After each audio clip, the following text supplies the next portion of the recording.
said that the substantive due process which I was speaking about earlier has been again brought back by Maneka Gandhi, where the courts now have the right to decide whether a statute is valid or not valid on the basis of violation of fundamental rights, that is the substantive due process clause rather. In Maneka Gandhi, whatever has been mentioned was that rights can be taken away by procedure established by law, and that law has to be just, fair and reasonable. This is the due process which has been brought in by the judgment. I'll stop at that. Any further discussion on how law is developed in liberty also might not enthuse you. Let me take you to the topic of privacy, which might be a little more interesting to you. There is no way that we cannot speak about privacy without remembering the history of how privacy developed in this world. William Butt the Elder, that's how he was called. He was a judge in England in 1603, a long time back, 414 years back. In Samain's case, he said that a poor man's hut is a chasm. The manner in which he put it is very interesting. He says that a person might be living in a dilapidated house. Wind may come, rain may come, his roof may be blown off, but the emperor cannot enter his house. The concept is that you have a right of privacy insofar as your residence is concerned. I stay in a house, I might not be having a very big building or a castle, I might be having only a poor hut, but my privacy in my house is protected from the intrusion by the government. That's the principle which was laid down about 414 years back. There was another case of Entick which came later in 1700s again in England. Justice Lord Mansfield also wrote something about privacy, but nothing much happened. This right to privacy has developed more in the US.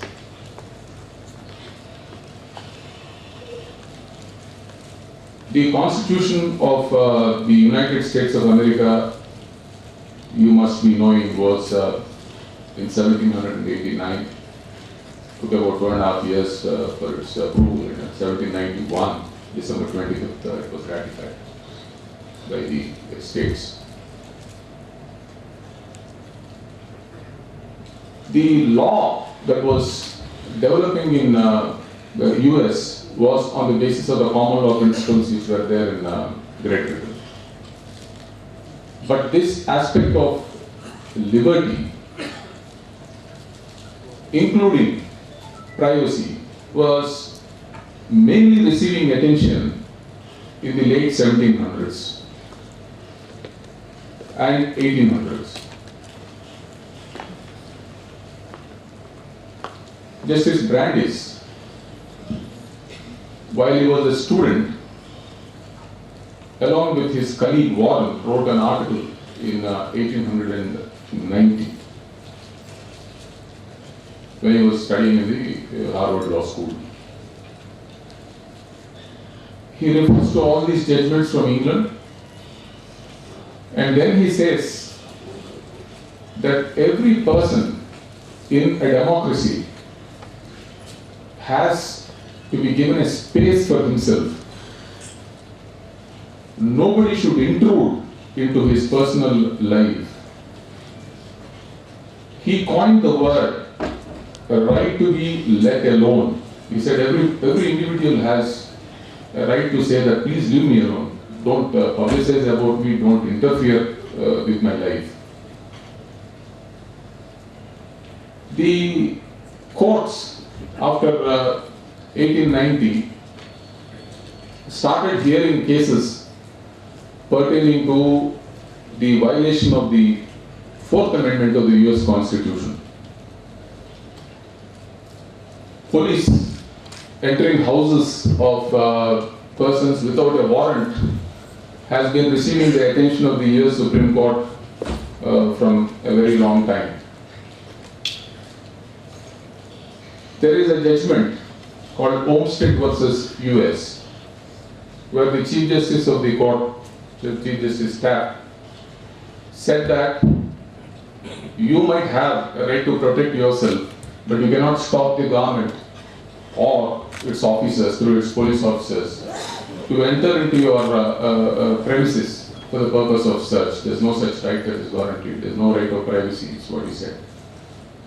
Justice Brandeis, who was in the minority, wrote a judgment, which is a dissent from the majority, asserting this right of privacy of an individual, and then he said that the American Constitution is based on the principle of liberty.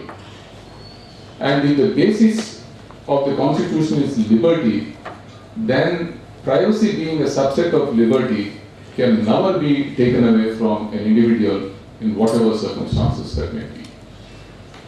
And he also said, when you are speaking of privacy and liberty, the liberty is not in pain, suffering, or happiness insofar as material things are concerned, but it is something to do with your mind, your own thought.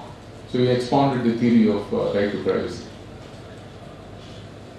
It took a long time even in the Supreme Court for his minority judgment to be accepted, and that was done in a judgment called Katz versus US, where the earlier judgment of Olmstead was reversed, and the court recognized the right of privacy insofar as individuals are concerned. There are two other very important judgments which have been taken note of by the Indian Supreme Court, which I will come to a little later. One is Griswold versus Connecticut. The state of Connecticut made a law which prohibited the use of contraceptives. Any medicine, anything that is used to stop birth was made an offense. And Griswold, who was a person who was running an organization called Planned Parenthood, went to court and said that my conviction under this law is wrong, and whatever I have done is not contrary to the Constitution. In Griswold versus Connecticut, it was decided by the Supreme Court. Justice Douglas wrote this judgment. He said that this right to privacy is in the penumbras of various articles in the Constitution. You have your rights protected by various articles in the Constitution. Your right to life, substantive due process, to be let alone, so many rights are there. He said it's in the penumbra of those rights, which means that it is all pervading in the fundamental rights. He put it at such a high extent and then said that you cannot permit people to pry into others' bedrooms to find out remnants of usage of contraceptives in marital homes. So that law was struck down as unconstitutional. Close on the heels of Griswold versus Connecticut came the case of Roe versus Wade, which you might have heard of, where Texas made a law abolishing abortions. And that was challenged by an unmarried woman, Roe. She said that this would violate my privacy and my fundamental rights under the Constitution. With certain conditions that were imposed, the US Supreme Court said that she had a right to abort, because Texas was one of the states which made this abortion a criminal offense. I had to refer to these judgments because these judgments are the basis for the dynamics of this right of privacy in this country. There is something called informational privacy, which I will deal with at the end, because we are in a computerized era and the shape of privacy has changed with the computerization. there are judgments which are delivered by the Supreme Court in Nassar versus Nelson, etc. I'll deal with them a little later. Coming back to the dynamics of right to privacy, which is interlinked with liberty and life in 21 in this country, started with a judgment of the Supreme Court in Khadak Singh. One thing which I have to make very clear is that Article 21 of the Constitution doesn't mention of privacy at all. There's no mention of privacy. In a judgment of the Supreme Court in Khadak Singh, which is by 6 judges, the UP police regulations were challenged in the Supreme Court. The UP police regulations gave a right to the police to have a surveillance over suspected citizens of a particular area.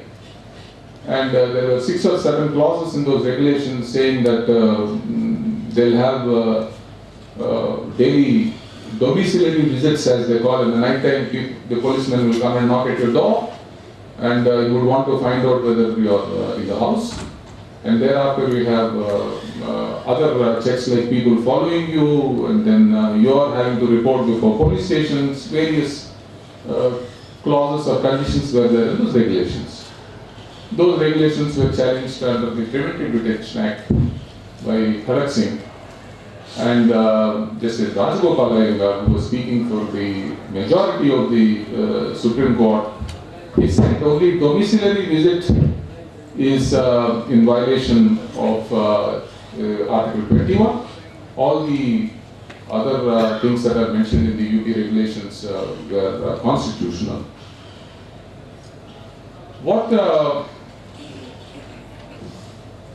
Justice Rajagopal Iyengar did was refer to Wolf versus Colorado, which is a judgment of Justice Frankfurter, who again spoke about the right to privacy for the purpose of only saying that one clause is bad in law.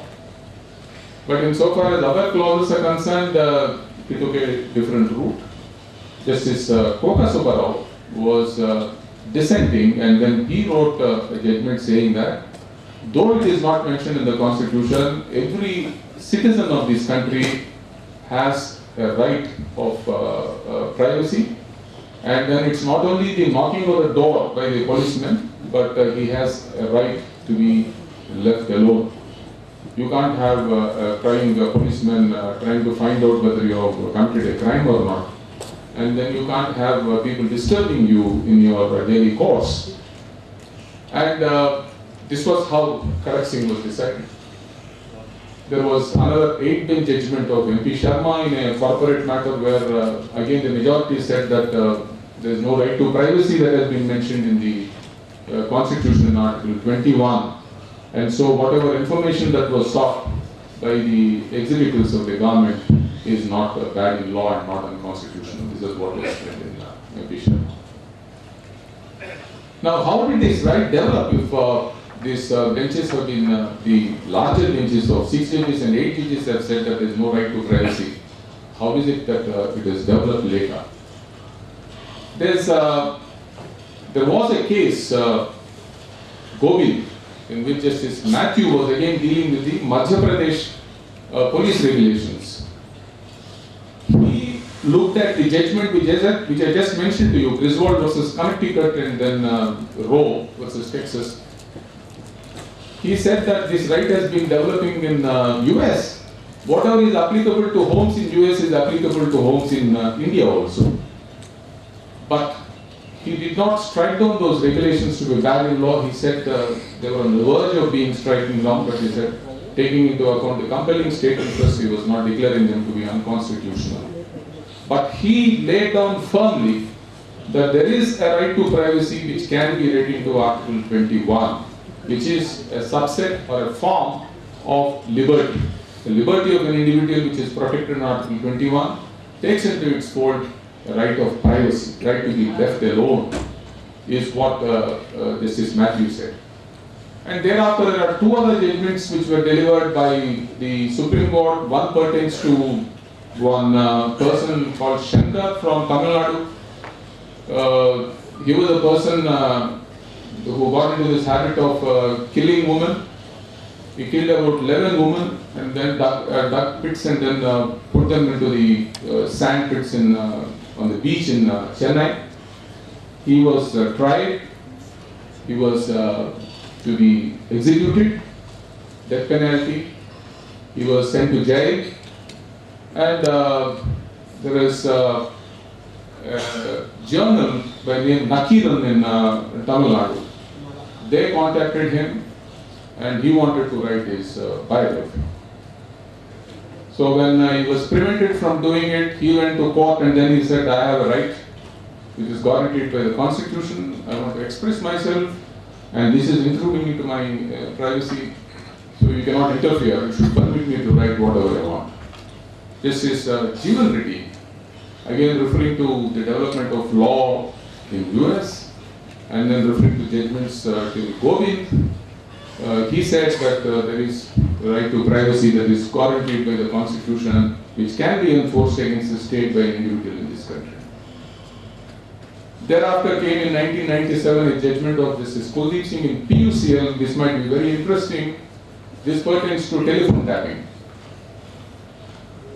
So persons complain that my telephone is tapped and there is no secrecy in the conversations that I am having with anybody, and this is not permissible in spite of a provision in the Telegraph Act.